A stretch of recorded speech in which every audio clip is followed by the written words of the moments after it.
Hello, everyone. Thank you for watching.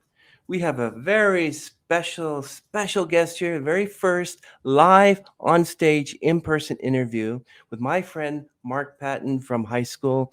Yes, we're doing a high school thing. First was Steve Maxworthy, and then was Jim Diamond, and now it's Mark Patton. Hello, Mark. How you doing?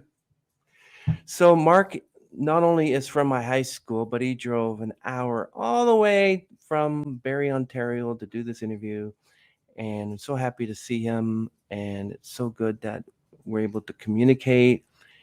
And so, further ado, Mark Patton. So, tell me, Mark, even though it's a rainy day in Pizzaville, just joking about that. So, can you tell me a little bit about yourself so the audience knows who Mark Patton is, or as he goes by, General Patton in music? Yeah, okay. I guess anybody who went to Lorne Park during the years I went to Lorne Park probably knew me for probably not better, probably worse. I did play in a band at Lorne Park in high school, and it's called 200 Proof, if anybody remembers that. Paul Grattan was the drummer. I played bass guitar and backup vocals. The two guys doing guitar, honestly can't remember the names except one guy went by the name Acid. And back in the 70s, you know what that meant. And got out into the working world and still played garage bands. And then one day, a bar band was looking for a singer. And I thought, what the hell, I'll go try out because I was normally a bass player. And got the gig and did 2 or 3 years in a band called IZOD. So we did Toronto. Nicest, probably the best bar we ever played was the Horseshoe, which I was thrilled to death to play. We also played Nagshead North and a few other places like that. And those guys, well, we were doing heavy metal, big into heavy metal. Judas Priest, well, that was anything and everything like that. And that was beginning of the 80s, and I started getting into punk, and we had differences of opinion in our music, and we went our separate ways. And so played in a few sort of punk new wave bands in Mississauga and Toronto, and under the name General Patton as a band, because, last name Patton, why not? And then got out of it, kids, mortgage, job taking up too much of my time. And then about 20 years ago, maybe a little less than that, maybe 15 years ago, my son decided, Dad, I want a guitar. Drive me down to Mississauga, I'm going to buy a guitar. So go down there and get him a LTD and a 100-watt amplifier, half the size of his bedroom. And he went off to be, I was worried about him, and that was his first year in high school, and I was worried he's going to get beat up in high school or something like that. Turned out he was one of those kids, those untouchables, can't wear anything but black, hangs around with the cool kids, and sit at a certain table. It's like, oh, sorry, man, I remember this is that. only for musicians. Yeah. So he turned out okay, and he got me interested back into music, and so I bought a bass guitar, and I thought, okay, what am I gonna do? I said, well, I'm not in a band, and I'm kind of busy, so let's buy a guitar, and they got software and stuff. I can put it on my, anyways. About $2,000 to $3,000 later, and equipment, and I built a studio. So I went under the name General Patton, and put out a bunch of albums on Spotify, iTunes, and stuff. But because the name General Patton, nobody could find it because there were so many posts about the real General Patton, the guy from World War II. So last year, I changed the name to the Fabulous No Tones. No more General Patton. And now, if you're looking for the Fabulous No Tones, you can find them because there aren't any other Fabulous No Tones. And so that's up to current. Okay. But Mark, I mean, you got a bass guitar, but you couldn't find a left-handed bass guitar. You only had a right-handed bass guitar. So how were you able to play a right-handed bass guitar? I'm actually surprised you remember that, because that's I did. way back in high school. Yeah. Well, my grandparents, when I was like 14, they bought me a guitar, and I don't know, I just wasn't great with it, and I thought, you know what, I think I'd like bass better, but I couldn't find a left-handed bass guitar, so I thought, I'll play right. And see, with bass, you don't play a lot of chords; it's mostly just single notes. So I just flipped it upside down and so played it upside down and backwards for first 3 years, all through high school. I played upside down and backwards, and it was fine. And kind of people knew it, like they could see that that guitar is upside down and he's playing it. Yeah, well. And finally, when I got out of high school, I could afford to buy a left-handed one. So I did, and then I went to left-handed, which was nice, and had some really nice equipment. And then once I became singer, they made me sell it all. No. Because I had to buy a microphone and an echo chamber. And if you know anything about electronics, you know now you can buy an echo chamber that's about this big, and it does everything. It'll even sing for you and everything else. Well, you mean the AI GPT chat? Everything. And but back then, late 70s, the echo chamber was the size of a fridge, and it was like well over $1,000. It was more expensive than my guitar and my amp.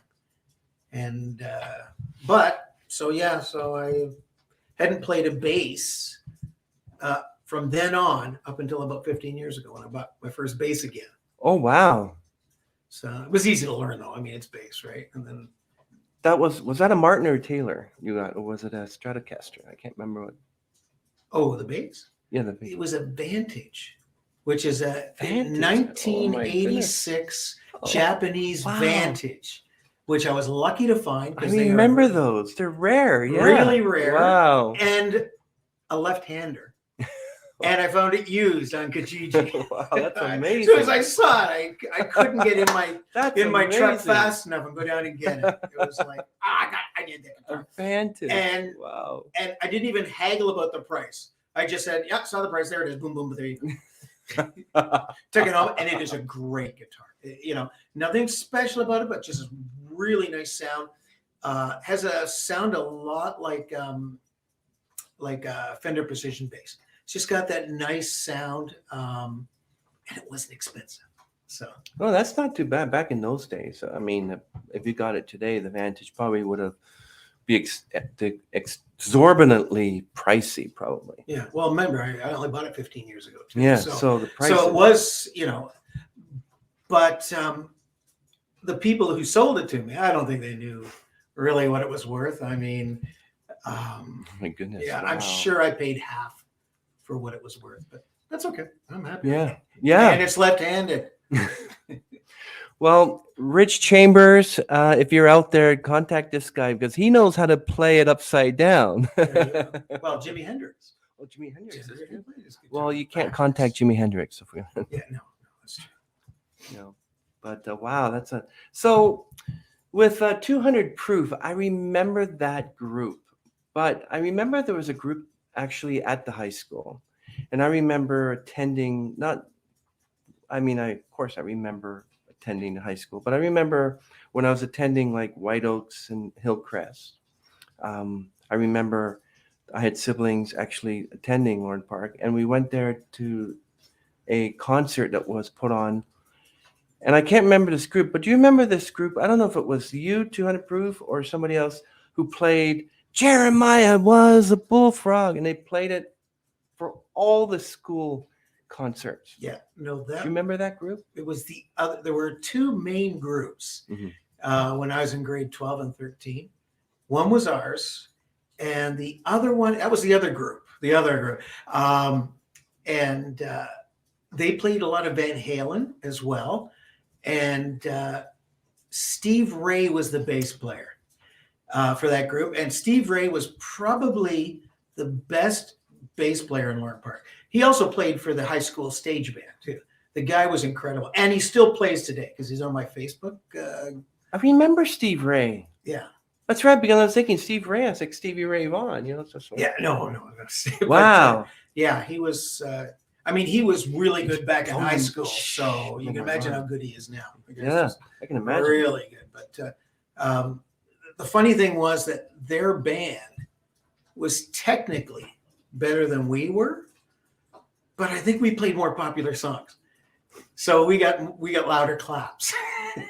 But they were technically really good. One thing I'm kind of mad at you, Mark, is that you used to steal highway signs just for backdrops, especially when you were playing the. Yeah, Why did you do that? You didn't even return those. Well, do you remember when they were building the 403? Yeah. Okay. Well, they had left the signs at the side of the road, and You found them and you took so them. we found them and we took them and we put them on stage for the high school variety show. Oh no. And yeah, the ministry got in contact with us a week later and said, "Can we have our signs back?" And we said, "Sure," because we didn't want to go to jail. Yeah, so you know what? They were great about it. They just said, "Yeah, we'd like our signs back." We went, okay, because we didn't damage or anything. They were in perfect condition. No more backdrops for you. Yeah, we lost our backdrops. Now, for 200 proof, how long? I can't remember how long that group was together for. About a year and a half. A year and a half. It wasn't that long, but you know, halfway through grade 12 and grade 13, it seems like a lifetime. Not like 90 years, like, you know, Rolling Stones. Yeah. They will never die, or some of them anyway. Yeah. But this guy in LP was amazing. He's great on the bass player. It's too bad that you can't. Maybe you can play a bass, take a video of yourself, and then send it in so I can add it to the final product. If you could do that. We will see. Oh, yeah. Awesome, my friend. And you guys will not see that because that'll be edited out. That's why I like recording. When you're live, it's different. And you're like, oh my God, I can't believe I said that. There's nothing I can do about it. Yeah, you can splice anything on. I mean, if I sneeze, you know, you can take that out. So I know that you became the lead singer of the heavy metal band IZOD. Yes. So where did IZOD come from? Is that an acronym for something? Yeah, IZOD or EZOD IZOD is actually the name, technical name for testing heavy metals, like an engineering thing. So somebody thought that, well, we're going to do heavy metal. IZOD's a test for it. You know, I think it was the drummer, a guy named Paul Gain. I think he's the one that came up with the name. But they were all from North York. I was the only guy from Mississauga. And the band was already formed. They just needed a lead singer. So they were ready to go. And it was actually me. Well, they originally asked for a guitarist who could sing because they didn't figure they couldn't find just a lead singer. And so the guitarist was the one who was actually invited to the interview.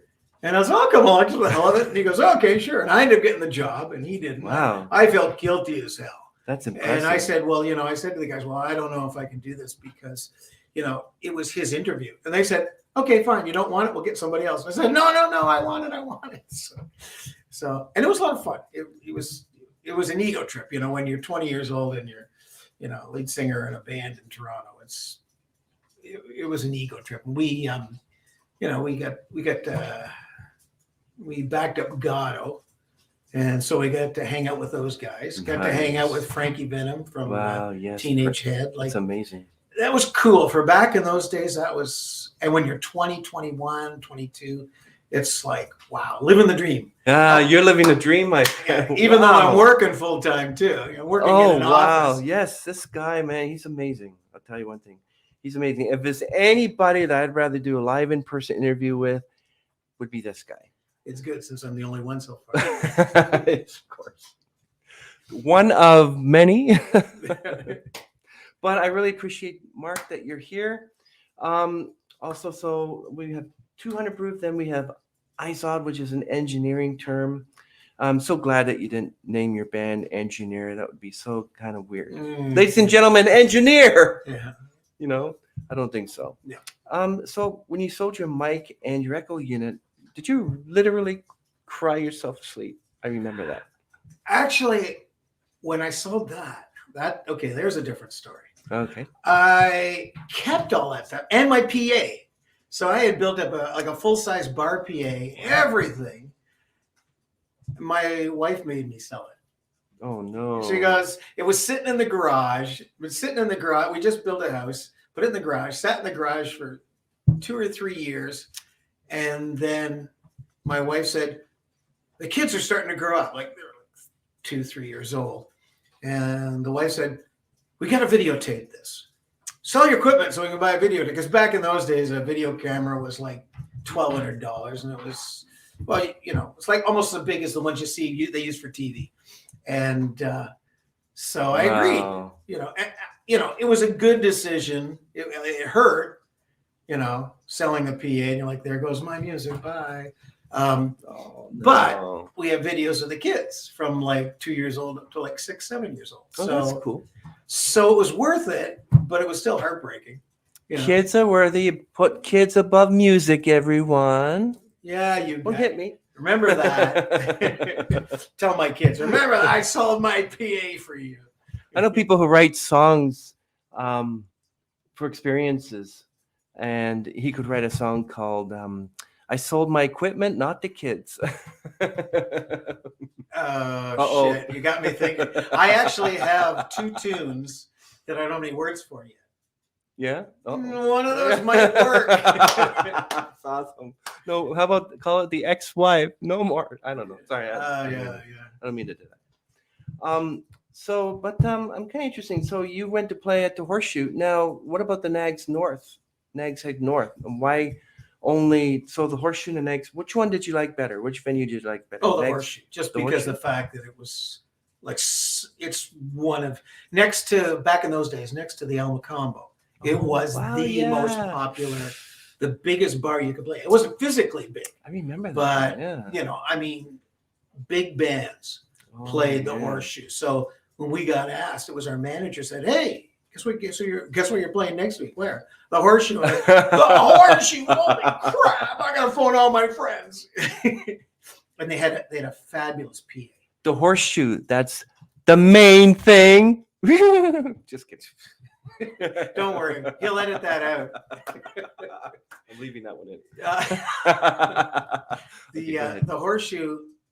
Most of the time, we had to supply our own PA, and we actually had a company that supplied it called Optex, and the guy who owned Optex, he was from Lauren Park.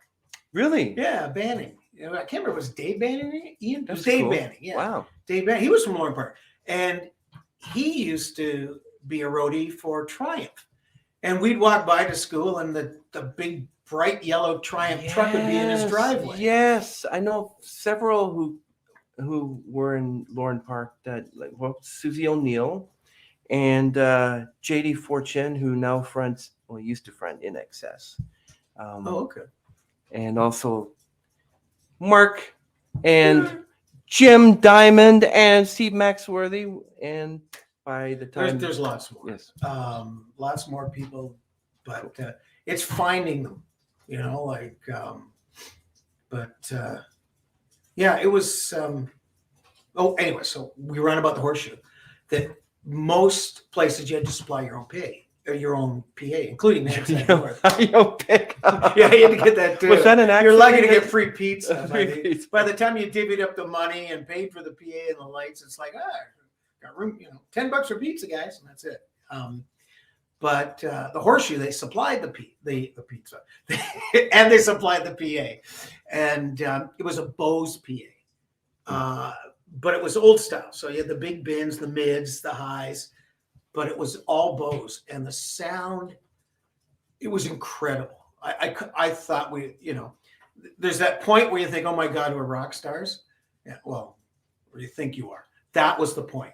We played there, and the sound was incredible. It just was unbelievable. That is amazing. Yeah. Whereas the Nagshead North, our PA, cut out, the main power cut out. We had to turn the monitors on the stage monitors backwards. And so and everybody bitched and complained, said, turn it up, it's as high as we can get it. What a disaster that was. Oh my goodness, that's such the life of a musician. I guess. Well, I'm Yeah. a tenor. I sing, perform. All I have to do is do my before the drop the mic moment. Go up to a mic and just. This is fake, of course, and just start singing, and then put the mic down or whatever. This guy, he has to do all this extra stuff, and I don't. Woohoo! Yeah. Yeah, that's incredible. Wow, the Nag's Head and the Horseshoe. Yes. Yeah. I mean, there were other bars, Yeah. but that was the big one for us. El Macombo. Did you ever get a chance to play that? No, Oh, it was too big. I mean, the Horseshoe was closest we got to the big time. Oh, wow. But That's amazing. now, when like IZOD continued with a new singer, and they may or may not have played the album, but they didn't when I was there. It's good. Oh my God. And then the next one was Ramones Blitzkrieg Bop. And I'm like, holy crap, another. And I was like, that's it. This is the music I want to do. And for like 2 or 3 years, all we did was new wave. And so, the guys that I played with, they were, no, we do heavy metal. And it just, I don't know. It just kind of split us up. I kind of lost interest a bit, and they could see that I wasn't in tune with what they liked. And so it was a kind of, So you were literally doing punk and new wave. So you literally were kind of toying around with different genres, and it's not like one particular genre you want to be known for. You wanted to do punk, new wave, all this other stuff. Like, did you ever do things like country or Elvis Presley type music? Kind of stuff my parents liked. Make me feel old. No, Dad, remember this song? No, that's never gonna happen. However, I did hear an interview done by an 80-year-old who totally loves Taylor Swift, and that his desire was to be taken to see her concert. I'm like, an 85-year-old Swiftie. Interesting. That is odd. Usually you'd be I'm a like Swiftie Willie too. Nelson or something. I would have to delete that because he didn't hear. I said, I'm a Swiftie too. Oh, Okay. that's all right. They'll find a cure. A Swiftie cure. So yeah, I'm so sorry that your wife had to get you to sell all the equipment. So, but you listen to your 15-year-old son to take him to a music store to get a guitar. Now, since you had the Vantage, what did he have, or did you buy the Vantage for him? No, that was mine. Okay, what did he get? Oh, he had better I can't remember. bass guitars. Yeah, He had 2 Gibson Thunderbirds. Gibson. Yeah. Now we're talking. Gibson, and anybody knows bass guitars, they'll know Gibson Thunderbirds are real nice. And they were exact same guitars, but one had a totally different finish. So he liked having the 2 of the same guitar, so that if he was playing and you broke a string, and with a bass, you don't break them that often. Not with a bass. I mean, the things are as thick as your finger, but if you break a string, you're kind of done. And so it was nice to be able to grab another guitar. It was a guitar that was identical as far as playing it, So he had 2 of those. He also had guitars. He had a number of guitars. Me and the wife for Christmas bought him a Silvertone, the same one that Kiss, what's his name? I can't remember the Richard Simmons. Paul Simmons. Paul Simmons? No, that's Or Paul Stanley. Paul Stanley. Paul Simmons. Paul Stanley. It's got to be dementia, everyone. It is, yes. Too many years playing in a band.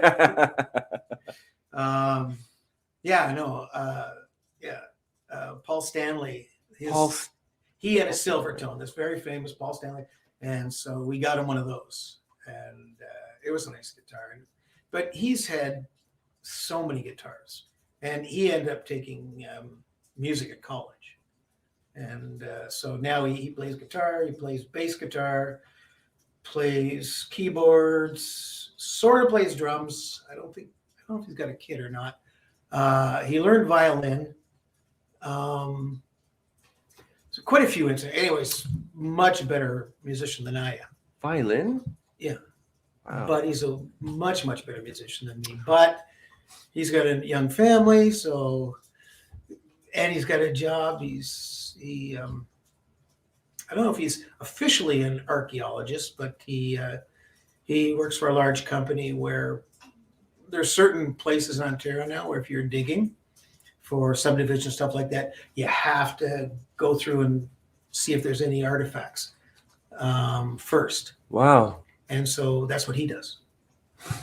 That's interesting because I remember when I was attending Mr. Savage's class. I remember it for history. I told him I wanted to be an archaeologist, and as soon as I told him I wanted to be an archaeologist, his ears perked up, and he started telling me about archaeology. And I was actually, and it wasn't because of the Indiana Jones movie. I like the fact that it could go through, like, seek things from like biblical artifacts or whatever, and I watched all these TV shows and episodes of Doctor Who and how they do archaeology, and then, before I even got a chance to think maybe I should be an archaeologist or maybe whatever, I was working at a photo lab in Sharon Mall. And remember a photo lab called Monophoto? I remember that, yeah. So I was working there. And my manager, Susan, I said to her, why are you here? Something like that. And she said, I'm an archaeologist. You're an archaeologist? Well, if you're an archaeologist, what are you doing? Trying to dig for films or something here? And she said she couldn't find a job. Oh. But your son found a job in archaeology. Well, there are now agreements and regulations with First Nations in certain areas in Ontario where there's known to be artifacts from First Nations. Okay. And so in those areas, you have to dig and get the artifacts out of there. And it's not like, if I, dig a fire pit in my backyard, I got to get a permit. But if you're, anything major, highways, subdivisions, commercial property, stuff like that, if it's known that there are artifacts in those areas, you have to send somebody in ahead of time. That's cool. And my son never took it in university, but he did it as a hobby. And you'd walk into his house, it was like going into a museum. Really? Like he had just anything and everything. And he actually just finished his first book it's all on vintage bottles, like bottling companies, dairies and brewing companies in Simcoe County. That's awesome. He hasn't got it published yet, but he's just finishing it now. I looked through it. It's pretty amazing. I'm thinking, shit, my son did that, But anyways, because of all the work he'd done as a hobby and the experience he had, they hired him. And his first week or second week there, he actually found something that was really significant. It was an arrowhead, and I can't remember why it was so significant, but it was actually really significant. Nice. So, so he likes it. So he's just, with a house and 2 kids and a wife and a full-time job that he likes. He just doesn't have the time to, be a musician other than that's too bad practicing at home and stuff. Yeah, but that's too bad because he went to school he went to college for music. Yeah. And yet he's not playing music. That's weird. Yeah, and yet he's really good. It is what it is, right? Like, how many actors and musicians never get a career in it because it's like playing hockey. Oh, I'm going to be in the NHL. You're right. The chances are. That's exactly right. Yeah.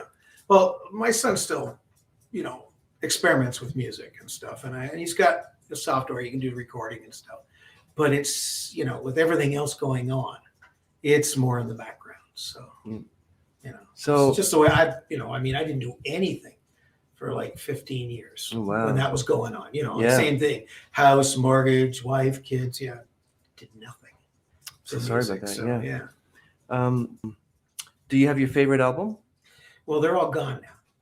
Oh yeah, you said you got rid of them. I got rid of them, And But you do have the music for them, I right? still have the music for them, yeah. So I've got around 150 songs. Okay, so complete. there you go. But I'm redoing albums. But I'm going to be I'm intermixing new songs that I'm writing now with some of the older songs from General Patton to create the new album. So about once every 6 months, I'll throw out an album. So we got the first album, which is So Sick of Being Sick. Second album, I think it's going to be called Shut Up and Kiss Me, which will be a title track of the song Shut Up and Kiss Me. So, but I haven't decided. I've got 2 songs I'm working on, plus another 8 songs that could go on that second album. But that's something I'll worry about in like June, putting that out. So tell us about your first. I remember you. Tell us about your first music video, Fire Alarm. Oh, okay. Yeah. Yeah. Okay. So that's the first video I've ever done. Did it myself. I needed, even though I'm writing and recording music myself, I did need musicians for the video. And fortunately, if you know Barrie at all, Barrie, Ontario, Mm-hmm. like 1 out of every 10 guys and women in Barrie are musicians. It's unbelievable the talent that's up there. So I got a guitarist I know, Zach McBride, and then I play the other guitar. Bass player who's actually a customer of mine too. He's a mason because I sell stone. A guy named Adam Saunders, and he plays bass in it. He looks like a rock star. He's got the blonde dreads and oh god. And he, these guys, I don't look like a rock star, but they do. Drummer Dave Martell, he's played in a lot of different bands throughout Barrie, and he's still playing. I think he plays with a band now called Bottoms Up. He's the drummer, and they're a Barrie bar band. And so he still plays all the time, and so I got him for drums. And then we needed actually somebody that looked good. So we got the guitarist's girlfriend, Shay. We got her doing the tambourine and cowbell and that kind of stuff, and just so somebody to look nice, 'cause we're all so ugly. So she's in it as well. And then I got a friend of mine. Well, Dee Snider wasn't that attractive, though. No, he was not. No. We're not going to take it. Yeah. Stop calling me that. Just kidding. And then a friend of mine named John. Everybody knows him as Johnny. He DJs karaoke. But he's got this classic sort of funny old guy look. He's not that old. He's actually younger than I am, but he's got this look, and he wears like a lot of times he wears his like British racing cap and stuff. He's just a character. So we got him in there in the video as well as sort of comic relief, and he's great. Like he kind of helps bring the video together. But that was our first one I've ever done. Did about 2.5 hours of recording, and squeezed that down to 3.5 minutes. And oh my God, it took forever. It took a month of editing to get that done. But I think it's pretty good. Like for our first video, I think it's pretty good. But we'll do more. Fabulous No Tones. That is an excellent name. It's a lot better than previous General Patton. No, than 200 proof, because I don't know where you got the 200 proof name from. Well, because when they do proof, it's always double what it actually is. So 80 proof is 40% alcohol. So 200 proof would be 100% alcohol. So what you're saying is that your group was all full of drunk musicians or stoned. So you either wanted to get into drunk work or stone work, and you chose the latter, which is stone work. Yeah. Or you take drugs, be stoned. Just kidding. Joking. No, I haven't done drugs since high school. So, well, I'd have no brain left if I did. Right. So you're working on a second album. Yeah. And Shut Up and Kiss Me, you think is the name of your second album. Yeah. But you're still known as General Patton. Now I know that when I tried to find you on the net as General Patton, I got General Patton. And I'm thinking, of course, you're not related to. No. Okay. It's just another name. It's like Yeah. Smith and Jones. Yeah, exactly. Cool. That's awesome. So Fabulous No Tones. Yeah, that's great. So I'd like to ask you, but what made you want to become a musician? But I don't still don't know why. Girls.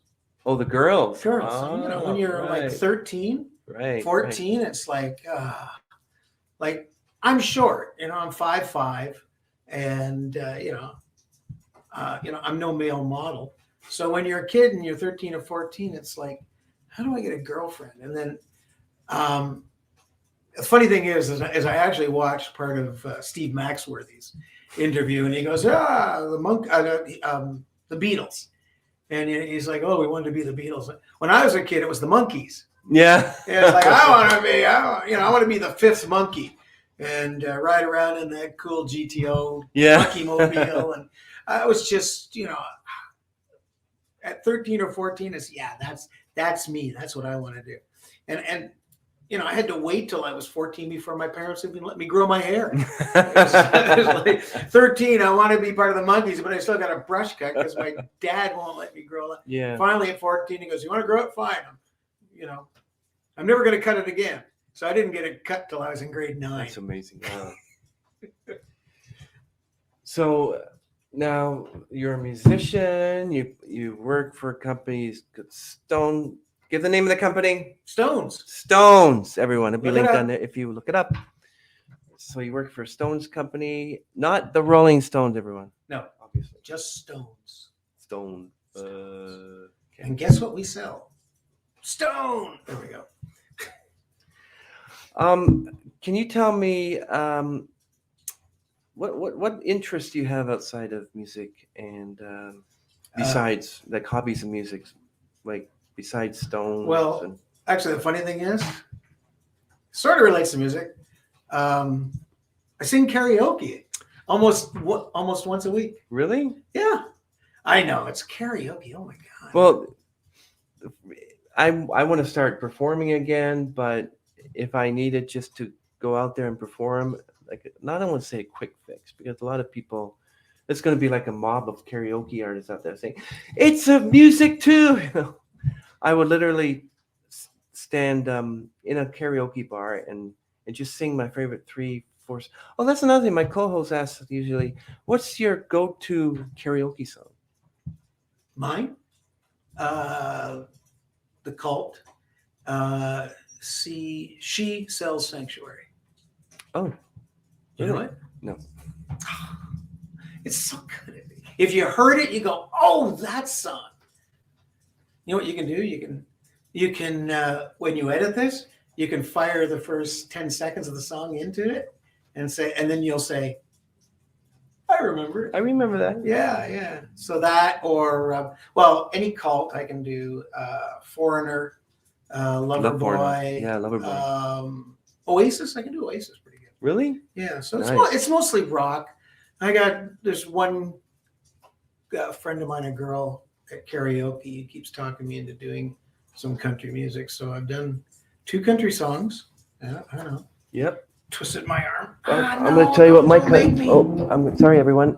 That's my fault. I'm grabbing my red Tim Hortons cowboy hat, and to advertise Tim Hortons because they refuse to, let me be their sponsor. There you go, Tim Hortons. So, so this is my Tim Hortons hat. It says Tim Hortons on it. And I'm wearing this, and everyone's going to say, yeah, you're a big Tim McGraw fan. Yes, I am. Oh, you are? Yes. Okay. I went skydiving. I went Rocky Mountain climbing. I went 2.7 seconds on a... Never mind. Okay. That's my go-to karaoke song. Oh, okay. And Billy Joel would be Billy Joel. Oh, okay. Yeah, Billy Joel's pretty popular.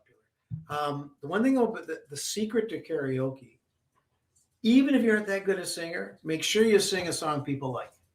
I mean, you can be phenomenal and sing a song nobody likes, nobody will clap. Well, everybody claps because everybody is polite. Of Even course. if you suck, you can go up there and sing, and everybody will still clap. But if you're not that good, but you sing a song that everybody likes, then everybody likes it. Like you can see everybody's like, yeah, go, go, even if it's not that great. But yeah, you can be. I've seen people up there and they're singing like opera, and yeah, oh my God, can they sing? But oh, the song is terrible, and people just politely, yes, oh, that was wonderful. Next, you know. But usually when you're singing karaoke, it doesn't matter what song. Like I know people who sung. Um, Actually, that reminds me. I think I did keep it on my channel, but I was at a karaoke with a couple of my friends, and I did.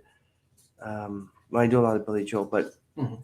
there was a woman who sounded like a female version of who's the current singer of AC/DC? No, Brian Johnson Brian Johnson. Why did I say Brian Foster? So Brian Johnson. or Johnston, one of the two. But she sounded like a female version, and she was singing "Highway to Hell" and everything.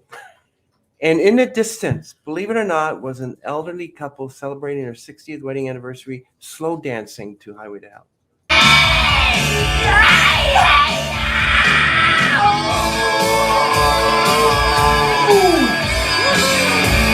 There's your dollar, Christy.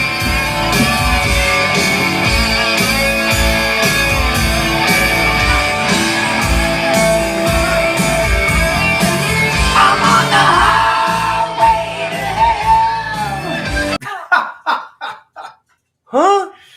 Okay. That's not even a dance song. Yeah. And yet they were dancing to it. I know. Highway to Hell. Maybe just some excuse to, show a little. Maybe they're deaf. I don't know. But hey, no offense to elderly because I'm almost there, everyone. Just so you know. Yeah. You know you're getting old when you find hearing aid ads in your mailbox. Oh my God, I get those all the time. I was wondering where they were coming from. You're sending them to me. That's right. What? So, do you know what kind of strengths you need to be a musician? And so let's go with the first part of this question. What strengths do you need that you believe that you need to be a great musician? Well, since I'm not a great musician, it's going to be a real tough one. But to be a musician, you got to feel music for one thing, and feel it enough that you want to create it. Like writing your own stuff. Sometimes I'll be sleeping and I'll be dreaming we're playing this song, something I've never heard of. And I wake up and I'm like, holy crap. And I'll literally run over to my office and grab a guitar and just, okay, what was those notes again? And then I'll hook up my my software and just record that guitar and then just put it in like test 2 or test 3 or something and leave it. And then when I get time, I'll go back and listen to it and see if it was god awful or if it was really good. And or sometimes I'll be driving, and I just got this riff in my head, and down, I'm like, oh shit, that'd be pretty good. So I pull over, grab my phone, and just sing into it, like just la la la la la, and and then I'll go back and listen to it like a week later. Oh, that's cool. Yeah. But you gotta feel the music. There's just something about it. If you just like music, then sing karaoke because it's an easy trip. It's a lot of fun. Yes. But if you're really that serious, like it just sometimes like I'm one of these guys. I do not cry, but I'll listen to a song and sometimes I'm like, oh my God, I'm starting to get emotional. I have to walk away because, sometimes you just really feel a song, and yeah, I know that old 70s song. Yeah. But there are some songs that, like, one song that really gets me, believe it or not, is "Candle in the Wind." Really? By Elton John. Yeah, and I don't even really like the Elton Diana John. one or the first one? No, the first one, the original. And how about "Funeral of a Friend"? You like that one? I'd have to listen to it again. I can't remember it. But because I actually did that song karaoke 2 weeks ago, and Hmm. I remember singing it karaoke, and I'm starting to get a little misty eyed, and I'm going, "What the hell's going on here?" I don't even like Elton John that much, but I kind of like that song, and I thought I'll sing it, and I could actually get some feelings from it, and that's the whole thing about being a musician or liking music enough that it can move you that much, and you think, yeah, I want to write something like that. I think that's where it comes from. I think everybody wants to be a musician, but but being one or writing music especially is just, you're either lucky at it or you're not. And some people are good at it. Some people are not bad. I don't consider myself good. I do consider myself not bad. But Everyone, here's a video I shot. I was at Long and McQuaid's, which is a music store just up here, about a couple miles, maybe 5 miles from here. And a video I shot. I figured you just remember it now, so you'd. And as you notice, there's the prices of these. A Stratocaster for $6,500, and then you got the lowest one. If you look in the bottom on the right or near the left or right, you'll see that the cheapest one is like $500. So I cannot believe that there are bass guitars, electric guitars, where you can spend anywhere up to $10,000 to anywhere from $400 to $500. But what about the sound? Mark, tell us. Okay, after watching this video. Okay, so Mark, when you saw that film that I shot at Long and McQuaid. Yeah. So, yeah. What was my thoughts? Yeah. Didn't see a left-hander in the bunch. First thing I look for. Yeah, those are all great guitars, but where's the left-hander? There isn't any. Damn. But yeah, you look at that and you go, oh, Christ. I could use my bedroom wall just with those. You imagine, yeah. But, the thing is, too, is that it's quite a plethora of bass guitars. Yeah. Like I was just standing. I've never been. I think it's second or third time in my life I've been at the Long McQuaid's and was standing there. I'm thinking. And I'm looking at Stratocasters and Fenders, and I didn't see a Vintage, but I saw a lot of Stratocasters, Fenders. I saw Gibson, and I'm like, $8,000 for that, $400. So do they even sound this? Like what's the difference? Yeah, first of all, if you're not like a Jim Diamond.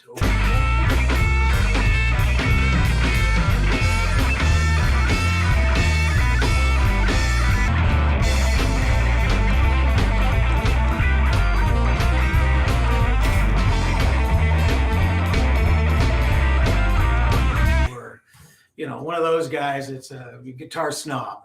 I mean, he's allowed to be. He's that good. But I mean, those guys are guitar snobs. I mean, they can afford what they want, and they can tell a difference. But I mean, for us regular folk, if you gave me, say, a $3,000 Gibson bass guitar, like say a Thunderbird or something, mm-hmm. or you gave me a $500 Epiphone Thunderbird, which Epiphone is sort of the low end version of Gibson. I'm not going to be able to tell the difference, and I'm not going to sound any different because I'm not, I'm not in that elite. I'm now somebody like, say, Steve Ray. He can probably make a difference depending on the guitar he's got. Steve, can you contact me and be on a podcast and let's try this part out?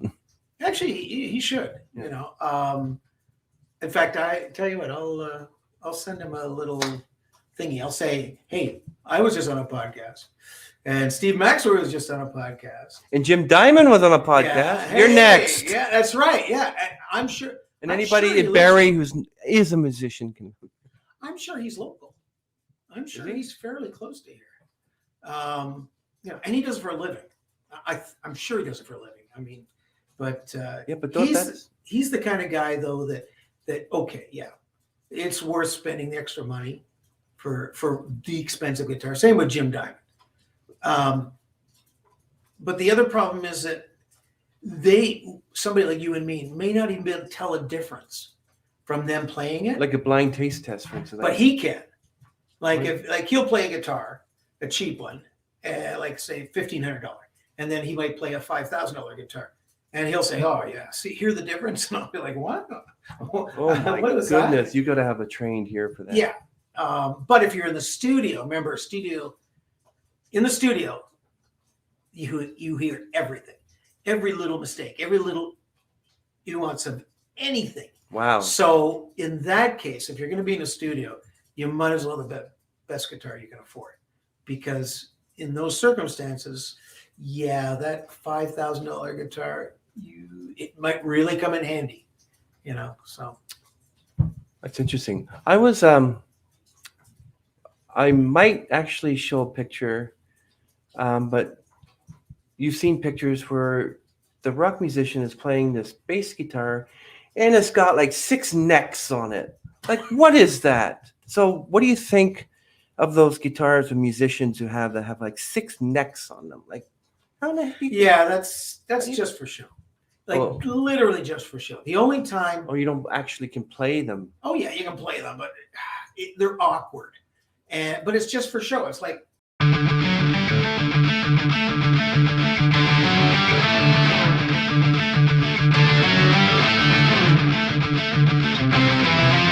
You walk out with one of those. Didn't the guitarist for Cheap Trick have a really wild? Yes, Robin double Zander. Or triple or Robin whatever. Zander, wasn't it? Yeah. So, it's just for show. People love it. They eat it up. Like they go, "Oh, look at that! That's amazing." But other than a double neck guitar, anything more is just stupid. Like on a double neck guitar, you'll usually have a 6-string and a 12-string. Or you might have. It's hard to have a bass and a 6-string at the same thing, but normally it's 12 and a 6-string. And so if you want to switch from one to the other, you don't actually have to flip guitars. But other than that, the other ones are for show. Wow, I can't believe those. We're going to show you some photos of rock musicians and these really weird different type of bass guitars. And some have like 6, 7 necks, others have 2 or 3. But why not just, hey, rock musicians out there, guitar with 1 neck, because you bother me otherwise. Just kidding. Actually, I have a friend, Norm. I can mention his name because he's a musician. Norm Piercy. He's built his own studio in his basement, and it's really nice. He's got some real top-notch equipment. But he's got a double neck. I don't know if he still has it, but he had a double neck. And it's like having a flying V or your first Gibson SG or your first Les Paul. It was like he couldn't wait to show me. Hey, look what I got. The case, instead of the case being this wide, it's like this wide. But I think all guitarists just like to have one, like a double neck, because it's cool, and because the fact it's only 2 necks, it doesn't interfere with your playing. But anything more than that's crazy. I don't know. It's sort of like those cars that have, I think they're Mercedes, whatever, and they're expensive vehicles. And audience might know what I'm talking about. They don't have steering wheels; they have shifts. That's how you steer the car with that. You're driving it like this. Okay. Like, I have never seen that. Yes, I have, and it looks really dumb. So now that we asked you about your strengths to become a musician, and I know I said strengths to become a good musician. So now that we know that you're a bad musician, what weaknesses are you actively working on to improve yourself? What weaknesses? Oh, there are so many. I gotta just pick the top ones. Time. Trying to get the time to, like, you squeeze in, and the other problem with time is that, okay, it's like, okay, I've got half an hour, I'll squeeze in a little bit of guitar, and 3 hours later you're like, oh yeah, okay, I gotta go to bed, because it's now 11:30. I know what you mean. Yeah, it just that, and looking at all the equipment you can't afford, like those $5,000 and $6,000 guitars, where you go, and the problem is if you write your own music, or you're creating your own music, it's not just the guitars you're looking at. You're looking at the bass guitars. You're looking at the PAs. You're looking at all the stuff you can't afford. And it's like, okay, well, if I did buy a nice guitar that was $4,000, then I can't afford those speakers for my PA. So it's just so, yeah, it's lack of equipment and always wanting more. Like Steve Maxworthy and Jim Diamond both say one of the most ridiculous lines in the English language is, there's no such thing as too many guitars. I mean, those guys, if they can afford another guitar, they'll go out and grab one. It's like, oh yeah. Yeah. So I told you about Rich Chambers, and I think if he watches this, he'll be actually pretty happy I mentioned his name. But he had a plethora of guitars, and also another musician. It's too bad they didn't have it behind them. Well, no, actually, there's one. Yes, Lucas Cantor. He had all these acoustic guitars behind him, but another musician said that it's too bad you can't see all my guitars are on my wall. But he said he had to sell like 30 of them. But in his background was like a couple of gold albums and stuff. So I'm like, wow. Yeah, well, I mean, if you're that successful, you can buy what you want. Like Jim is pretty successful. Jim Diamond. I've seen pictures of his guitars, and there's too many to count. And wow. They're all nice, or at least most of them are anyway. The ones you can see, you're like, oh my God, there's a really nice Strat. And, he's just, and I know another guy, I guess I can say his last name, Mark McClay. He used to play in a band. My brother, he was a singer for a band that he played. It was a tribute band to Pink Floyd. Pink Floyd really? Tribute band. Nice. And this guy could play guitar, but again, so many guitars. Wow, that's amazing. Yeah. So you saw Back to the Future, right? Remember when Marty McFly at the beginning put on his glasses and he had this big amp in front of him, and then he plugged in the electric guitar and he went like this, and as soon as he strummed it, the thing exploded and pushed him back. Can that actually happen? Yes and no. But what I've actually done is I've actually had a PA speaker catch on fire. How did that happen? Too much power. I thought you were going to say too much pot. No, okay. So a speaker is basically a magnet. Mm-hmm. Okay, and it's a coil. So it's kind of like electric motor is a coiled magnet mm-hmm. as well. So it's an electromagnet, and it fluctuates as makes the cone of the speaker go in and out, and of course you get sound. Sometimes with too much power, it can either jam, I don't know if it's jam out or jam in, but then it locks, and all of a sudden all your current's going through it loses its resistance. Ooh. Or it's too much resistance. Yeah, too much resistance. Wow. And it heated up and actually caught the speaker coil. The speaker actually caught on fire, and because it was loud. I guess that speaker wasn't used to it, but we cranked it and it actually caught fire. That's amazing. That can happen. Blowing you across the room, yeah, I can't really see that happening. I knew it. They lied to us. Oh, except once. When we played IZOD, we had this thing about pyrotechnics. Mm-hmm. And we actually had one of our speaker cabinets, we put a bomb in the back of it. And it blew out into the audience. I don't think anybody got hurt, but we did that on purpose. Oh. Well, when I say a bomb. Don't hire this guy. We used to be able to buy, I don't know if you can still buy it. So it used to, don't worry, it's not like big explosives that can like kill people and stuff. So I don't want NSA calling me or anything. But back in the day, you could build bombs for on stage. Okay. And the way you do is I'm not going to tell exactly how you do, but the stuff you'd buy is you could buy 4G gunpowder in cans, steel cans. I don't know if you can still do it, because some people make their own bullets. Mm-hmm. So you could buy that, and then you could also buy dry smokeless nitro.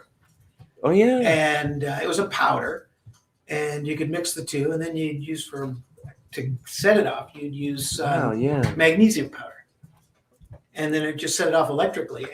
But you, instead of using like a hard casing, which could hurt somebody, you just used masking tape, and you just wrap it in masking tape, and so it would explode, but there was no shrapnel.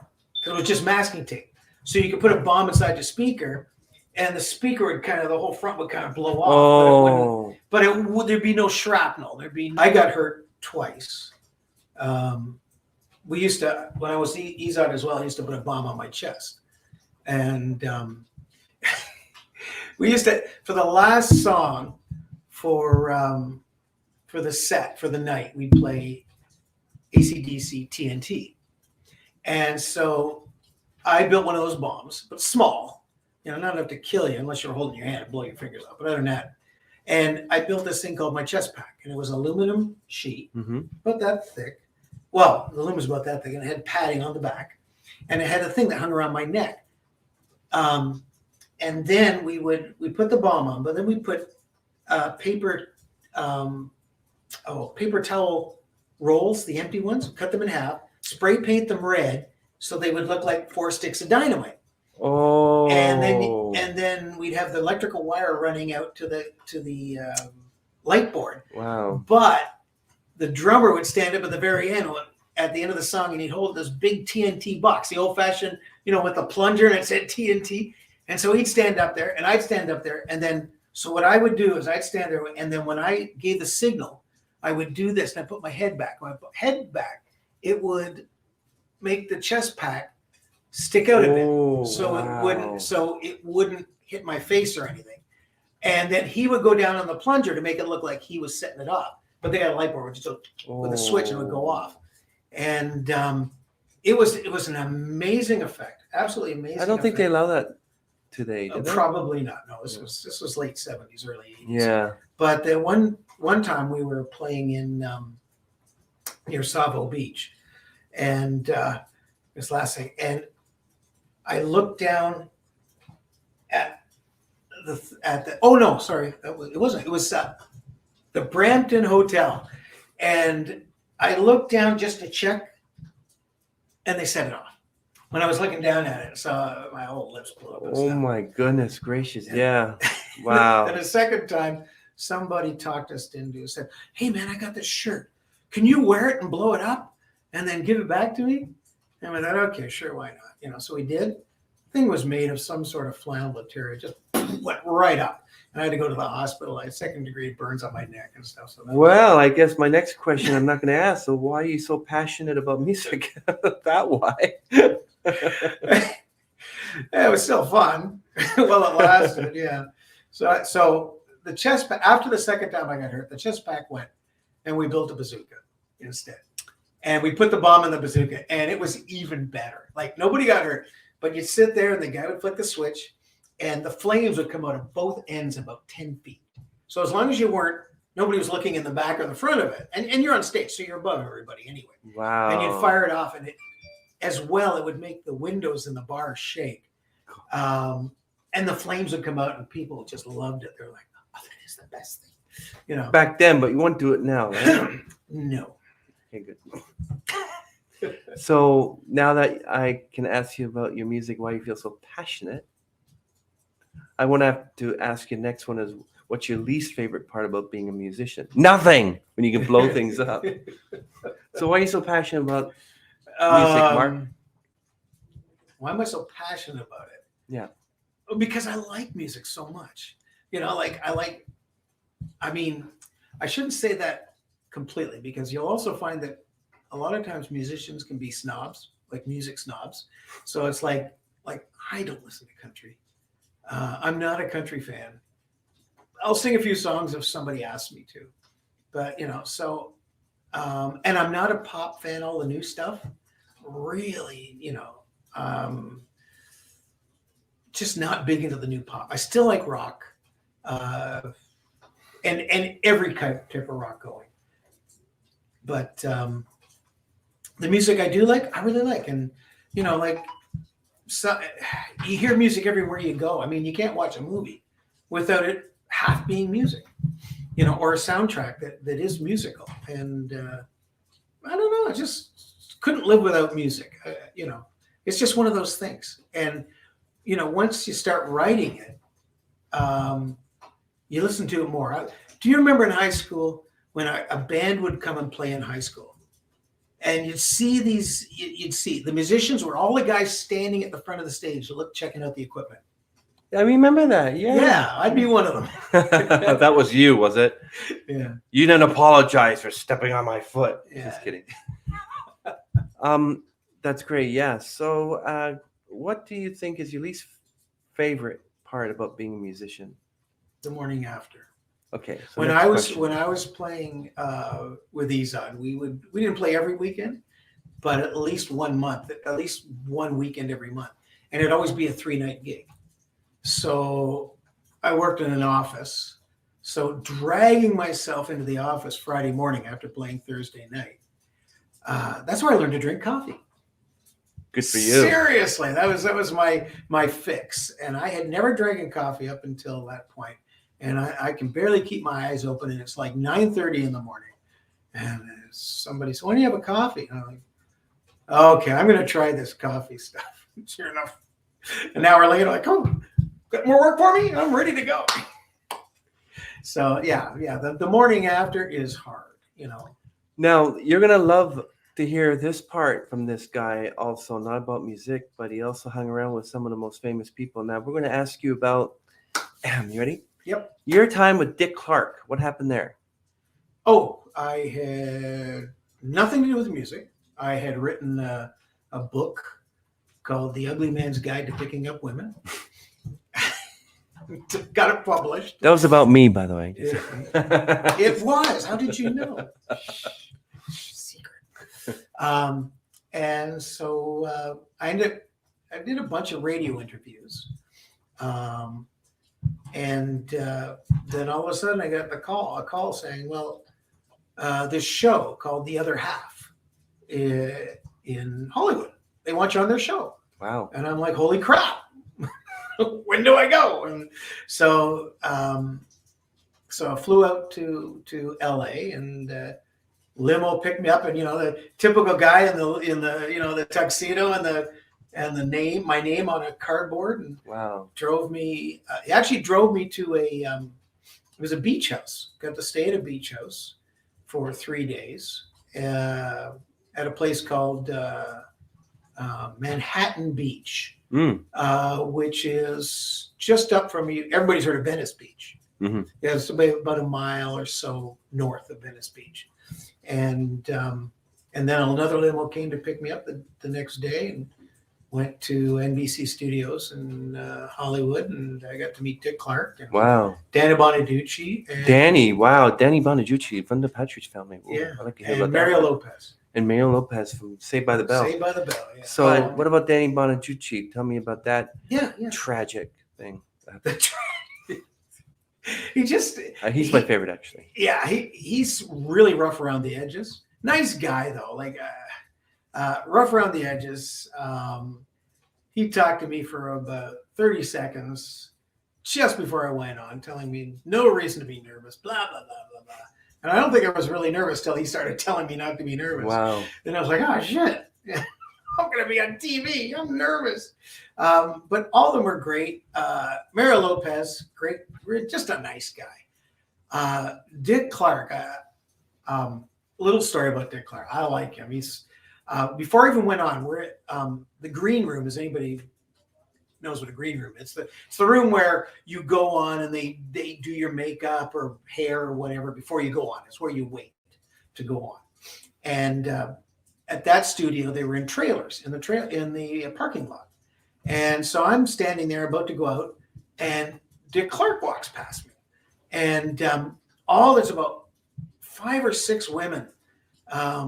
Late 20s maybe, and they're all like, Dick Clark, can we have an autograph? Can I have a picture with you? Whatever. And you know what? He was like so good with them. Sure, yeah, hey, put his arm around all of them, get pictures, the whole bit.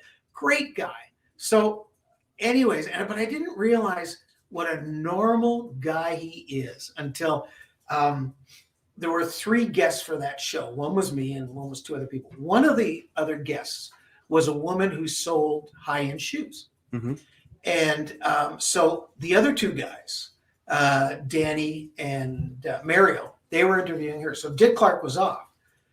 So the stage manager and myself and Dick Clark all sat together on those actual director's chairs you see on TV. We sat on those, watching the monitor.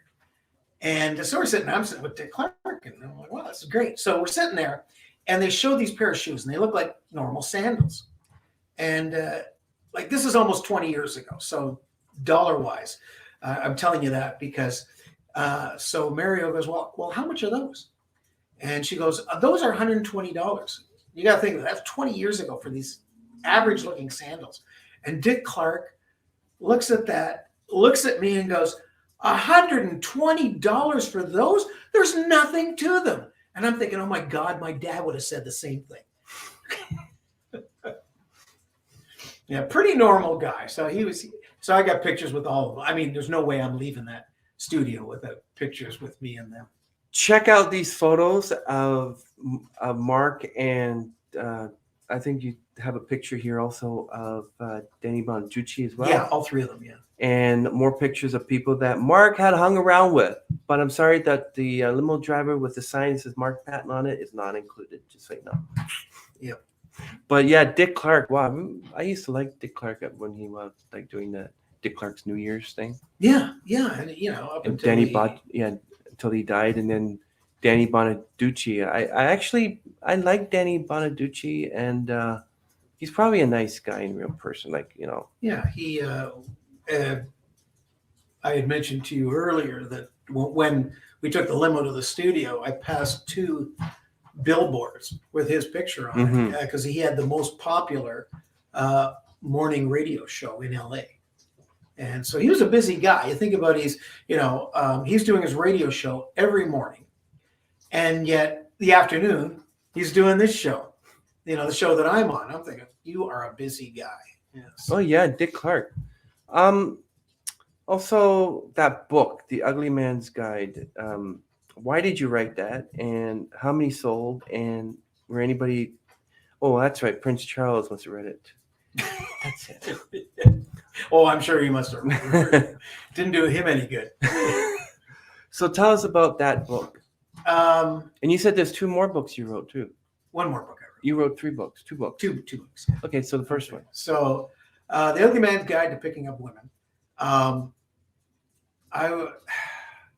was working in an engineering office, and this guy who was new, he would talk about his weekends and stuff, and trying to pick up women and stuff like that.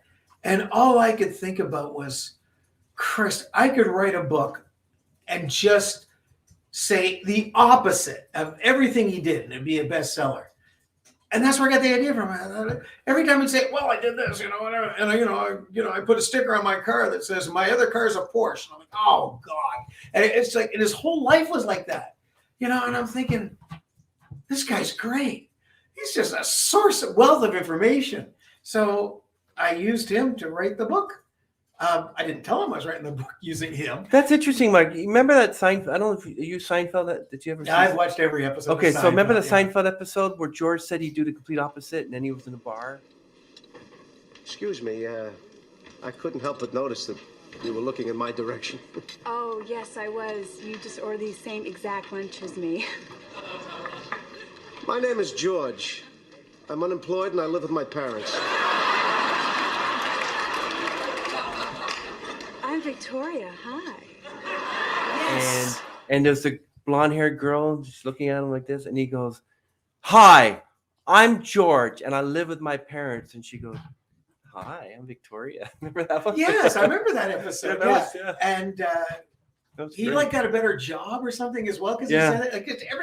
Because everything he did was wrong. Yeah. Well, this guy, he was a little better looking than George and in better shape, but still, exact same thing. And so I wrote a book using the opposite of everything he said. And I wrote it during my lunch hours. Because we got an hour for lunch. So I get on my computer at lunch and start writing your first chapter or whatever. And then a guy I worked with who was a really good amateur photographer, He took the pictures for the book, and then I found a company in Milwaukee that published it.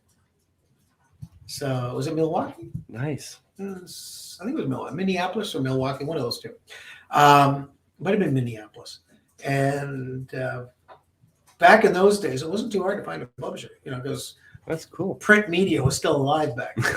So I literally went out of the PMA, which is the Publishers Marketing Association on the web, and I just started on the A's. And by the time I got to the C's, I had 2 publishers call me back and said, "Yeah, we'll take it." Nice. So I just went eeny, meeny, miny, mo. Did you make any residuals from those sales? Squat. Did it work for anybody? Tell you, hey, listen, you will not believe the beautiful girl that I met at the bar. Yeah. And it worked. And then he writes you and he says, oh, never mind. When she put on her glasses, she figured out, yeah. Just kidding. That I am indeed an ugly man. Yeah. I didn't make a lot of money. Made a few $1,000s, but that's it. Well, that's cool. Which is better than nothing. But the book's still out there. It's on Amazon. Both Amazon.com and Amazon.ca. Well, we'll link it down in the description. Sure, but, yeah. Buy a copy. But what's the second book? Okay. Is that about music? No, it's about Plenty of Fish. Oh, you don't want to hear that. no, Sorry, no. don't. But I wrote it about all I've been on Plenty of Fish way too long. Being a single guy, I've been on Plenty of Fish far too long. So I wrote a book called 110 Dates and Still Single, My Life on POF. And it goes through a number of dates, no names. So don't worry. So let's get rid of that topic. that's interesting. I got a lot to. Yeah. So that's not been published yet. So I'm working on trying to get it published. Oh, that's cool. That, So but it is funny. It's funny as that is fun. Okay, Mark, can you let us know what is your creative process in writing a song? Okay, so I'm like most things, I'm the opposite of everybody else. So I know a number of musicians, and most of them a lot of them are budding poets. So they write the words first, and they've got something in their head, and they're kind of singing the words, whatever. And then they come up with the music that they feel will fit the words or what they're trying to say in the story. I'm the opposite. I come up with a tune in my head, write that, I get it 90% done, the guitars, bass, everything. And then I listen to it, and I'll listen to it for sometimes I'll listen to it for half an hour, sometimes I'll listen to it for 2 weeks. And I'm just waiting to see what the song, how it feels, what it reminds me of. And then a lot of times within 2 weeks, something will happen. Or something, I'll be talking to somebody, or some guy will cut me off on drive, or or something good happens or whatever. And I'm like, there it is. There's the song, and that's how I write. Most musicians usually do words first. I don't. I actually had a musician who said that they actually write a title and then they write the music and lyrics around it. So they were hip hop. And I asked them, so you like to write a song by taking just the name of it, taking the title and writing the music around it. Okay. So when there's a blue sky out with the sun, it's beautiful out, you have the clouds, the sun is there, right? Now, when you wake up in the morning and you've got a cloudy sky, it's gloomy, you're thinking there's no sun, but the sun is still there, it's just behind the clouds. And I said to them, okay, write the song. The sun is still there. That's the title. So it was like that. And I think they said they actually wrote it. That's good. That's good. pretty interesting. Yeah. So are there any musicians that inspire you? My favorite all time, Alice Cooper. Really? Alice Cooper? Yeah. Oh, yeah. Yeah, that's it. I am not worthy. I'm not worthy. But so actually on my YouTube channel, I did a copy of Alice Cooper's 18, but a punk version. Okay. And I put punkish version of 18. Then I put underneath by Alice Cooper. Not as good as the original, but that's why he's there, and we're here. So I love him to listen to it and see what he thinks. It doesn't sound, it is 18, but it's a punk version, so it is different. And I'm not trying to copy his voice, because anybody that normally tries to do anything like Alice Cooper will always try to do that Alice Cooper voice. But I thought, no, because this isn't Alice Cooper, so I'm not going to try and sound like Alice Cooper. But oh God, if he could just listen to that. And even if he sent me back a post saying, yeah, listen to it, it sucks, I'd still be thrilled, because at least he listened to it. And by the way, I would love to do Chris's podcast. Actually, my dream is to get Sting. I'll tell him that. My dream is to get Sting on the podcast, and one day that'll happen. I was thrilled to be able to interview Steve Maxworthy, and I decided to release this episode today. And it's a lovely episode. I really love the fact that not only was he actually a guitarist in Night Stalker, but he went to my high school. So there's another one that was a musician next to him. Yeah. So what influence did Steve Maxworthy have on you? Well, actually, he found me through Facebook. And I was like, Steve Maxworthy, God, I remember the name from high school. And my brother and him went out with the same woman. So Rourke, right? Yeah, Rourke, yeah. Anyway, so he said, look, I do a radio show in England. It's on the internet. And do you want to, because he heard I was a musician. He said, hey, and he said, do you want to, well, he was actually with another company beforehand. And I don't know if they closed or what. I can't remember what it was, but it was during the pandemic. And so then he has this new company now he's with. So this is his second time running show. So, but anyways, he said, I wouldn't mind putting some of your songs on my show, and do sort of a Canadian kind of thing. That's awesome. Or a school thing, people I know kind of thing. So, so I started doing that. But anyways, so Steve would grab an acoustic guitar, sit in front of his computer, and say, hey, I wrote this yesterday. And he'd start playing. And some of the stuff was okay or whatever. But then once in a while, he'd do this song, and I went, oh, I really like that song. So we did this one song, and I was iffy on the song, but the words were great. Like, I just really liked the words to the song. Love don't come with a lifetime guarantee. And I loved the words. I thought, what? I don't really like the song, but the words are amazing. And I loved it. So I sent him a message saying, look, can I steal the words and make a song out of that? Because he just done it with his guitar and whatever. And he said, yeah, I wrote down the words. I'll send you a picture of the sheet with the words on it. I'm like, okay. So I wrote the song, and it's pretty good. So it went on one of the albums, but it's so if you're listening to it, Steve Maxworthy wrote the words. So he was the lyricist for that song.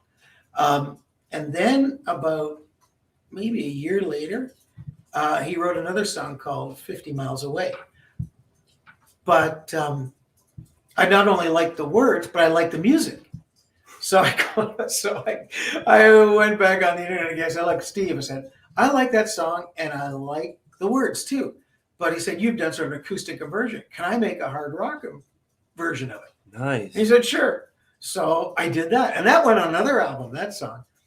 And so then about another year later, I did a song, and I don't know where I got this idea from. I have no idea. But I got this idea about a song called The Wichita Look.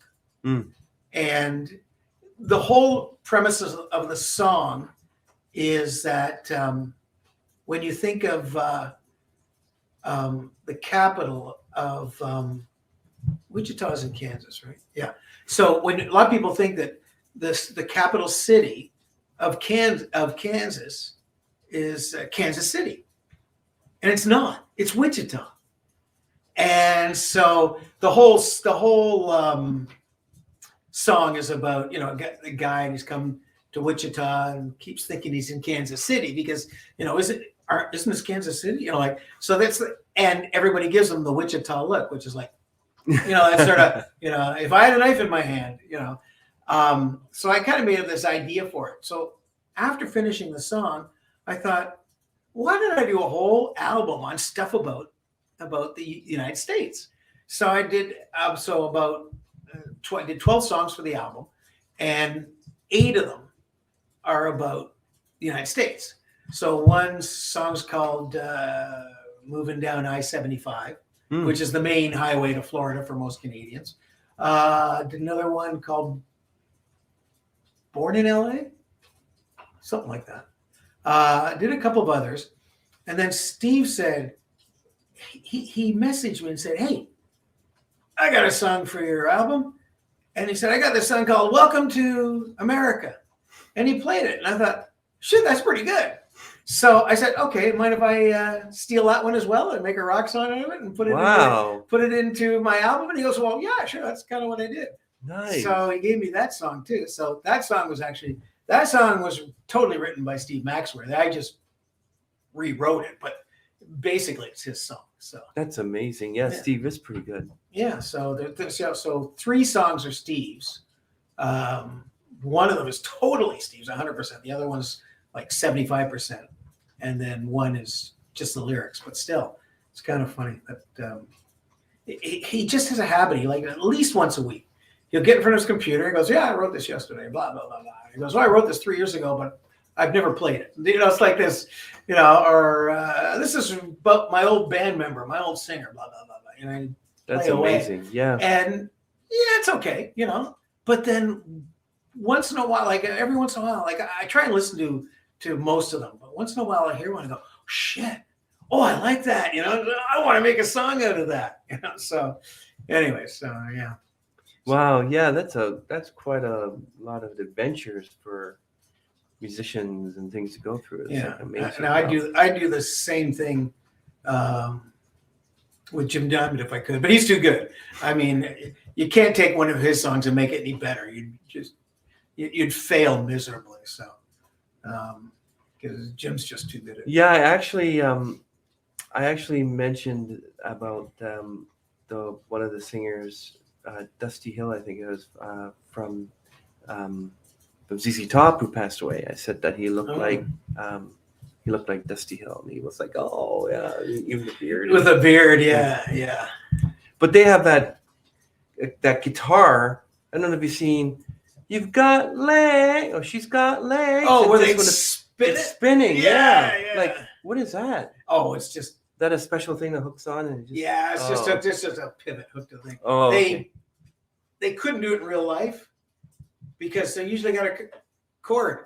Oh, attached, right? Now, unless you could do it if you had, but back in the day when they did that song, they didn't have the cords with the the radio control. Right. Yeah. So, but I guess today you could probably do it because they've got things you can just plug into your guitar, and it just looks like a little stick, like about that big, and then you put another one on the amplifier, and now you don't need a cord. But back in those days, no, they didn't have it, so you couldn't do that in real life. People you always hear like, how was that song written? Why was that song written? Well, me and the guys in the band, blah, blah, blah, blah. And you hear a story behind a number of songs. And a lot of the songs I have, there's a story behind them. Like Lauren Park Girl and stuff like that. Yeah, no. Sorry, Steve. I am not going to write a song called Lauren Park Girls. Anyway. Not that they weren't hot. I just not going to write a song about it. In fact, the first girl I ever kissed lived in Lauren Park. So there you go. But like one song I wrote a song called "Remember Me," and it's actually I wrote it right after Remembrance Day, and I actually wrote it about veterans. But it's a pretty cool rock song. But normally where there would be a lead, sort of middle song, instead it's like the audio of a battle scene, like a Second World War battle scene or something, or Vietnam. I guess it was a Vietnam battle scene. So, stuff like that. Radioactive, this is a funny story, so kind of. Imagine Dragons wrote a song called Radioactive. Yes, they did. And of course, Radar Love. Didn't they write what was that? Didn't they write a song called Radioactive? Yes, they did. Imagine Dragons, Radioactive. Yeah, but no, but Radar Love, never. yeah, who wrote Radar Love? Oh, What? Golden Earring. Golden Earring. Yeah, well, Obviously. didn't they also write a song called? Didn't they? Maybe they didn't.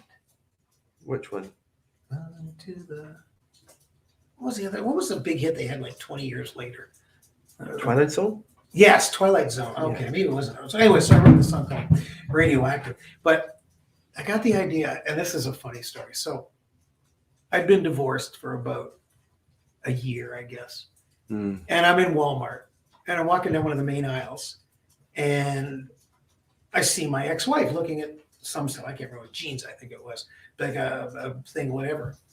And I went to, and I saw her, and she saw me. So I went to do. I hadn't talked to her since the divorce, so I kind of went to like, hey, how's it going? And she did this 360 or no, sorry, 180, and walked the other way, pretending not to see me. And it was almost funny. And her boyfriend, who was standing fairly close by, I looked at her and she walks away. And then I'm like, so I look at him and he's just kind of standing there like he doesn't know where to look. And he's just standing, too afraid to move, too afraid to look in any direction. So he's just standing there and just kind of got this kind of sheepish smile on his face, like, I've been left here all alone. And so I just walked away. But anyway, so I got the idea to write the song Radioactive. And, you know, like the line is, you treat me like I'm radioactive. Wow. Yeah, so it's a good song though. You know, so I'm almost happy she did that because a great song came out of it. Wow. So yeah, it's another song. Nasty. Yeah, but a lot of them have funny reasons for getting written. My best friend Joe, he kept bugging me. Like I'd say, "Hey, come listen to this new song I wrote." And I go, "Yeah, but you're always writing a song about girls. You know, write something else." What else is to write about? He goes, write about cars. Write a song about cars. And I'm a car guy. He's a crazy car guy. He has more cars than I can count. But so I wrote a song called "Love My GTO," and that I didn't say anything about women in it, just all about my GTO. And so, so that song came from him. Oh, and then so I watched the last, the Iron Man movie where Iron Man dies. Mm-hmm. So that gave me an idea for the song "I Wish I Were Like Iron Man," and that one is good. I love that song. Wow. No wonder you have all these songs. You gotta release some albums, man. Yeah, I know. And why'd you delete your old albums? Nobody does that. Well, because I wanted the General Patton name to disappear. Oh, okay. Because I want it now to be the Fabulous No Tones. So you're gonna release them as the Fabulous No Tones? but Well, it's the with some same new songs? ones. With some new ones. Okay, Too. that's cool. Yeah. So, so the next album will have at least 3 or 4 new songs, plus some of the older songs. I mean, because there's too many of them. Like there's 150. I mean, they're all. I've seen a lot of that trend. And that's kind of what you have to do. You have to get rid of them because then somebody will see both of them and go, okay, what's going? Did you steal these from this guy or whatever? And it just gets, you know what? Let's just get rid of the old one. The odd thing though is that I still use General Patton for karaoke. Very few people even know my real first name. They go, oh, and they see me and they go, oh, General, and they salute me, right? And that happened because I actually got dragged to karaoke by a POF date. This POF date, first one I had with her, and she was in the military? No, oh. She's just on Plenty of Fish. Oh, Plenty of Fish. Right. I'm thinking POF, like you're thinking POW date. Sorry, POW date, right? Yeah, so I had a Plenty of Fish date, and she dragged me to karaoke, and I didn't want to go. I was like, karaoke, that's for losers and nerds. But I went anyway, and it looked like people were having fun and stuff. So I said, oh, what the hell? So first song I ever did karaoke was "House of the Rising Sun." Came out good, and I thought, shit, that was fun, and I didn't suck. So I thought, you know what? I'm going to come back next week and the week after, and then I just started coming back and did it almost every week. But the first month I was doing it, there were 3 of us with the first name Mark. So Teresa, she was the girl that ran it. She goes, okay, Mark L, and then it'd be Mark P and Mark S or whatever. But as soon as you had Mark, you're like, I know, It's when not I- me. And I was like, so when you're in a noisy bar, it's even worse. So I thought, this is ridiculous. So when I went up, I said, yeah, from now on, I'm General Patton. And so she said, okay. And I have been General Patton for 10 years doing karaoke. That's cool. But when I got rid of the General Patton name in the band and instead called it the Fabulous No Tones, I still kept the General Patton for karaoke. Because that's all they know me by. If I said, Of course. if somebody called Mark, everybody look at Mark. Who's Mark? Would you have wanted to listen to the Police, or would you have wanted to go to the Police concerts, or would you want to hear any of their songs if his name wasn't Sting, but he just retained his name, Gordon Sumner's? Yes, because I like the music. But the name Sting does stand out. And it's like Prince. I mean, Prince, but his What real is name, Prince's real Prince name? Rogers. Is that his real name? His real name was Prince Rogers Nelson. Oh, okay. So, but just by going by Prince or, Beyonce or, these single names, you remember them, like especially Sting. Cher. Her Cher, real name is yes. Sherilyn Sarkisian Lapierre. Okay, yeah, see, exactly. So- And there have been musicians like that where they just use either an acronym or a name, a short name, first name, last name, whatever. Mr. T. And- His real name is Lawrence Tureau, and even an interview I saw, he said that even his own mother called him Mr. T. Yeah. So there you And go. it works. I know what you mean. But it doesn't make you any better or worse, but it does make you remember the name. But like the Police, it really was the music. At the time, I remember when the Police first came out, and it was a message in a bottle. Mm-hmm. And it was like, wow, that's really good, and it was different. Back in the early 80s, there was so much music coming out that it wasn't just a new band every week. It was a new sound every week. All I'm saying is that, like I was asking a lot of musicians, like maybe I'll ask you this and as a final question.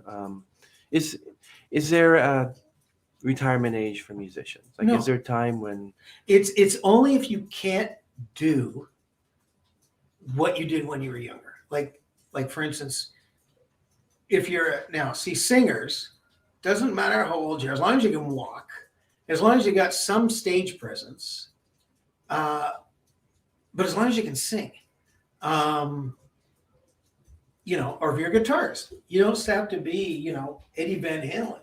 If you can still play the song, that's all people want. They don't want to, it's like, okay, there's some guy, he's now 70 years old, and he's playing a song I remember from when I was a kid. As long as he can play that song and he doesn't screw it up, sure. Because then you're going to be happy, you're going to want to see him, like. I'm a musician, I'm a guitarist, but I got Parkinson's. Well, then, so how's that yeah, going to work? That's not, sorry, it's not going to work. That's what I mean. So Yeah, but- like you can't be 100-year-old. Wait a minute. Is there a 100-year-old musician who's still playing? I don't know. That's No, not Edgar. pretty How old is Edgar Winter? He's still playing. A million years old, million and a half. I've seen. I would bet he's I've in seen his Edgar Winter play. late 70s. Let's say 78. Let's see how. Does it say how old he is? 76. You're right. Well, pretty close. Yeah. I've seen him play. Oh my goodness, he's good. Yeah, I saw Edgar Winter at CNE Stadium. Really, Edgar Winter? Oh wow. He was there with they did that Canadian music festival. And there was like 8 bands. They started with Gatto. Wow. Ramones, Rick Derringer, Edgar Winter. I remember Rick Derringer. Rick Derringer in the morning. Yeah. No, not that Rick Derringer. Rock and Roll Hoochie Coo. Rock and Roll. Oh, it's not the not the Derringer in the morning guy, No. but he has the same name. That's why Yes. he's. And then they ended off, and they had Edgar Winter, and then they ended off with Aerosmith. Oh, Aerosmith. It was Steve Tyler. Yeah, Yeah. it was. That concert went from 1 PM till midnight. And it was like, oh god, that was a long concert. But it was like every band was like really good. Okay, everyone.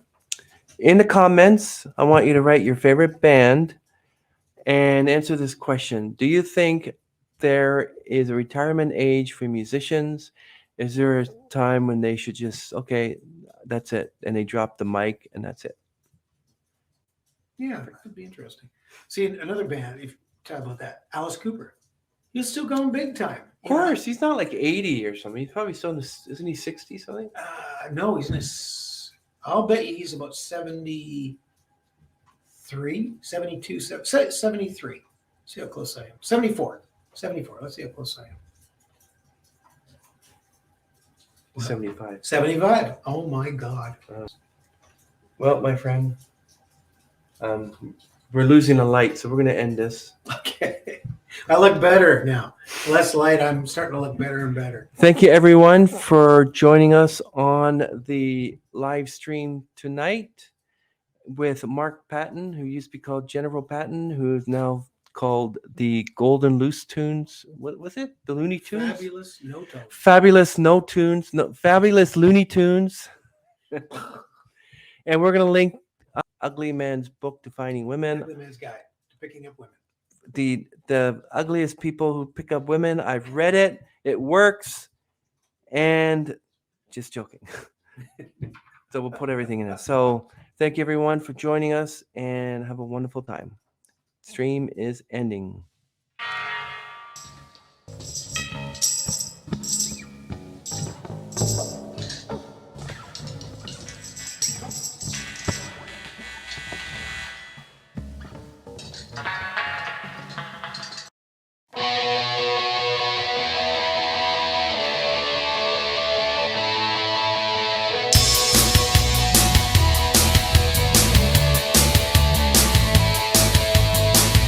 I just can't help myself. You put me in a trance. The way you walk from a back door view puts a fire in my pants. It's not like me to stare right at someone's thighs.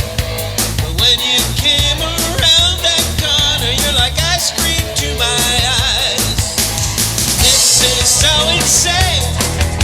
I love